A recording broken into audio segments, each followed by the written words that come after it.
In the last episode of this series, we were working with a direction for the sacrum, which was to rotate the top of the sacrum backwards using the bottom of the sacrum as the center of rotation. This was in order to bring the pelvis and the torso generally backwards in space, but it would also prevent us from bringing the lower sacrum any further back. Since most people already have their lower sacrum back, we did not want to move it further back. And we finished with a question, which was, what other part of the torso do we not want to move back during this adjustment? I've mentioned many times in this series that people tend to rotate their ribcage back and down, which causes the sternum to be angled. When the ribcage is oriented like this, the upper sternum is too far back. So when we make this adjustment with the pelvis, which is the bottom of the torso, we do not want the top of the torso to go back. We are perfectly happy if the middle torso goes back. The lower ribs, the abdomen, the iliacs, they can all go back, but we do not want the upper sternum to go back. We can see in this video of me making an adjustment that this is not easy at first. When I move my pelvis back, my upper sternum, my shoulders, and my head all clearly move back in space. This is not what we want. The reason this happens is quite simple. Your pelvis and ribcage are connected by numerous muscles, fascia, and connective tissue, as well as your spine. If you pull on one, you will pull on the other. When someone makes an adjustment to pull their pelvis back and up, that will pull the ribcage back.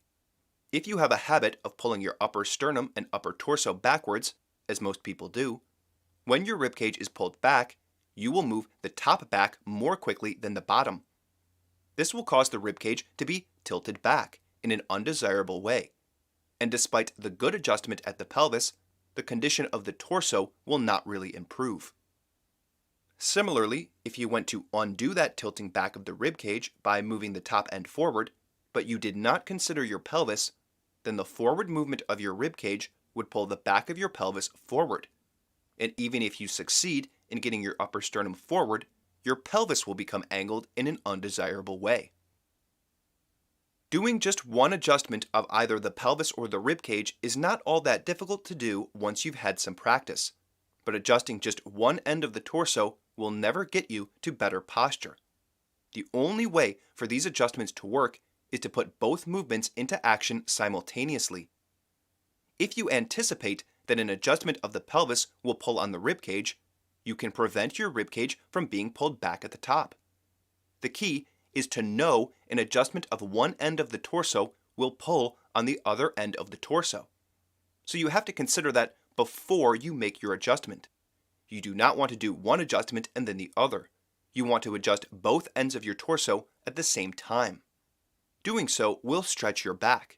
In a very real way, you will be pulling your back apart and pulling it into its full length. This is exactly what we want. We want to stretch and lengthen the thoracolumbar fascia, which goes up and down your back. This is really the first step in getting adjustments to really benefit you. If you can adjust your pelvis and ribcage at the same time, you will start to change your habitual equilibrium, and you can start to get the support of your fascia in a way that you have likely never had before. But just because you give yourself a set of directions does not mean you have followed those directions. As I showed you earlier, I had every intention of not allowing my upper sternum to go back during this adjustment, but I failed to do so.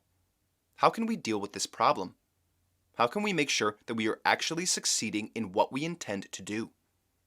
Join me in the next episode and find out.